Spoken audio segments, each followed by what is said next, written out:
Male supremacists have selective vocabulary, and you'll see this in male supremacist men, and you'll see this in male supremacist women.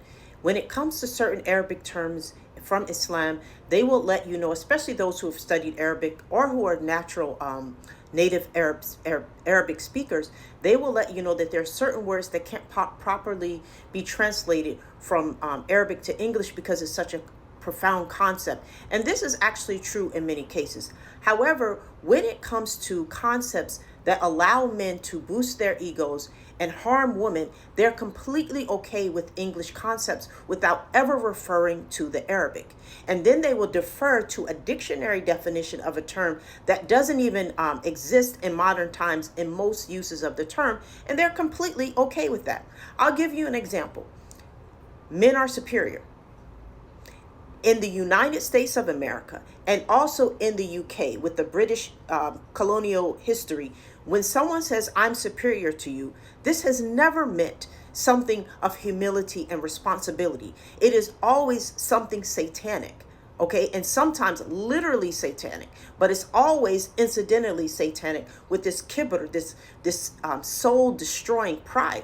This is what superiority means in English. Now, technically speaking, if you look at the dictionary, there are meanings of superior that are relatively harmless, that talk about a favor that someone has been given that someone else hasn't been given, but almost never in the English language do the connotations of superiority mean anything good. However, what you will notice with male supremacists, when it comes to talking about superiority of men, they love English.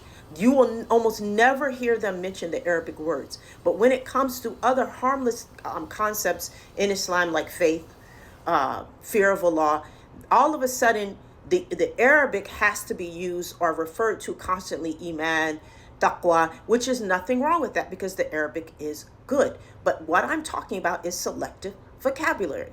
Another concept that they have absolutely no problem with almost never using the Arabic for is what they claim to be when they say Islam is a patriarchal religion. One of the sisters in Feminist Soul Reset said one of her teachers was arguing how Islam is patriarchy. Now, what he is trying to do is take a dictionary definition of patriarchy that is almost pretty much defunct, that is almost never used in the connotation of the English language, where men have a certain responsibility to make sure that their family is well and safe. Because most definitions of patriarchy that it is used in the social context and teaching concepts in relationship with the men and women means male supremacy. And many of them know that and they have no problem with it. But here's where it gets really funny. They will argue with you about the dictionary definition of patriarchy and tell you this is from Islam, knowing the social implications that will harm women.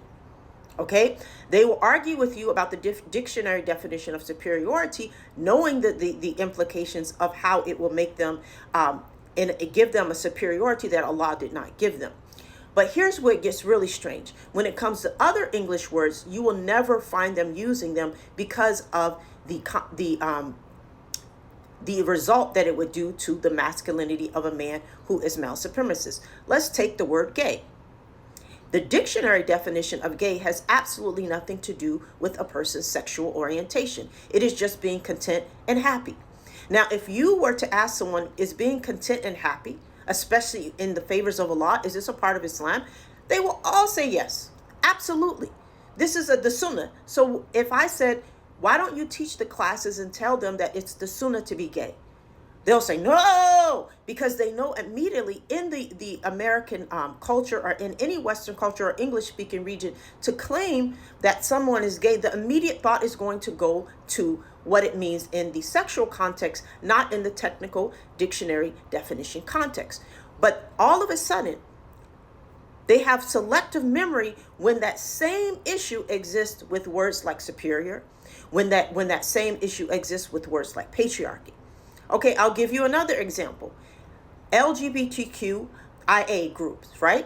Many people put in the category of this LGBTQIA group of people, they put in the groups poly, any sort of poly relationship where you have multiple partners involved, which polygamy would technically, in many cases, fall under this.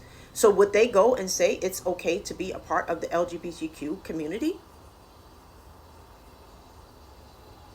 technically, right? They want to pull out definitions. And this is where you'll find them get really, really selective. You'll also find them having selective memory and vocabulary when it comes to feminism, but only focusing on the worst definition. And they will tell you no other definition exists. No matter how much proof you can bring to them, they will say feminism is always bad. Even though in the American context, feminism in most spaces of decent people is used in a good way, but they will tell you it's not allowed. They will tell you it's a bad thing. Why? Why is being superior in English okay? Why is Islam being patriarchy okay, but feminism isn't? Why is gay bad when the dictionary definition has nothing to do with sexuality? And why is LGBTQ not something we should support if we are expressing a queer lifestyle or some alternative lifestyle of poly, which they say is the sunnah?